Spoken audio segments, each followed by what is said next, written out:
I grew up around a musical family, and my father was a bass trombone player, but he loved a drum set. And when I was old enough that I was allowed to even go into his studio, I saw the drum set and I walked over and sat down and something clicked. I knew that was something I wanted to do for a long time. My name is Teele. I'm a drummer and a percussionist. I live in Lafayette, Colorado. I do freelance recording, teach private lessons, and I play shows around town. I've been playing drums for almost 40 years. As far as working, I'd probably say about 30 years I've been working professionally.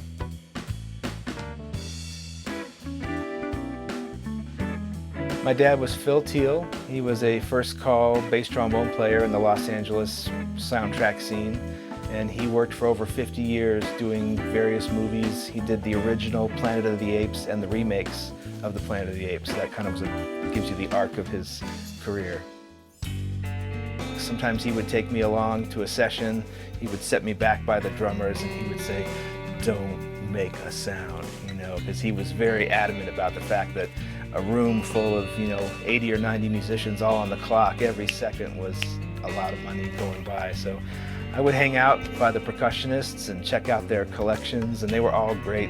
They would open up their cases and show me they'd had a lot of the standard instruments, but also they had, computer parts and car parts and all kinds of found instruments. So that got me thinking about sounds in a new way.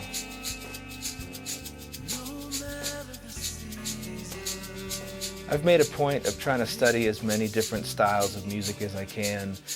Not so much to try to be a recreation of, let's say, a traditional Afro-Cuban band or Brazilian band, but to borrow their sounds and their rhythms and then apply it to other people's music. I love working with great songwriters, and if I can put in a dash of Afro-Cuban or maybe play some tablas from India, for me that's a fun way to have just a wider palette of sounds that I can bring to the song. When I sit down to play, the first thing I do is I really try to listen to the song and find the arrangement of the song, to find the form. That's my first step. I need to know where the song's going to go, what the energy is, what the meaning is behind it. And then I start to pick out my parts. So let's say it's a jazz tune, so I might try brushes and see how that feels.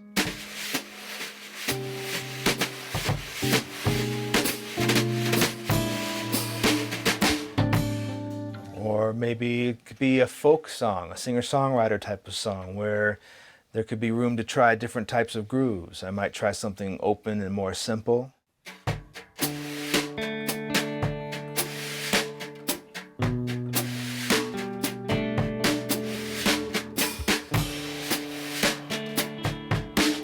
Or maybe brushes wouldn't be strong enough. Maybe it's a song that's got a little more energy to it, so I just try a different utensil here. I might try something a little softer.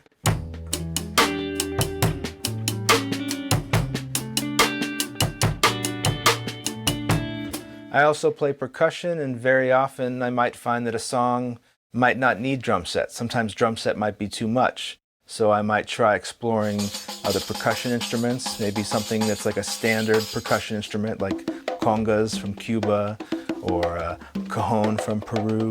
But sometimes it could be a completely found sound. So I've got an old gas tank from a VW bus that gets some really great sounds. And well, I'm a percussionist, and so as a percussionist, almost anything can be an instrument. My goal is always to make the music feel better and make it sound better. I'm not trying to showcase myself as a player. I'm very much like to be just there to help create the basis for what the song is. I'm going to make it feel good. I want people to listen to that song and say that that feels great. That to me is my whole goal, is the feel of the music. I'm not out on tour. I'm not playing with the Rolling Stones and doing some big thing, but for me that's really not what I want. I get to be home, I get to be with my family, get to hang out with my daughter, and I get to, like I say, I get to make music with people all around the world and yet still be in my home base with all my instruments with me. Every little nook and cranny of this room has something that I use to make music with.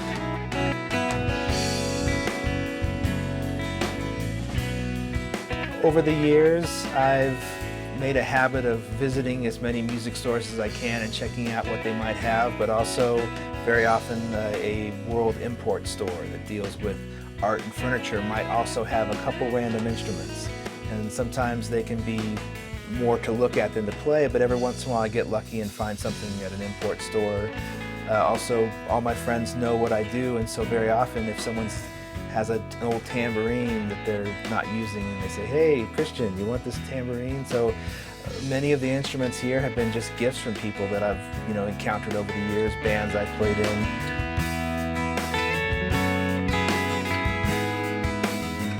You might think I'm in this really small space, but for me it's huge, it's massive. It's full of tools of imagination and musical possibilities for me, and I'll be in here for a long time making music.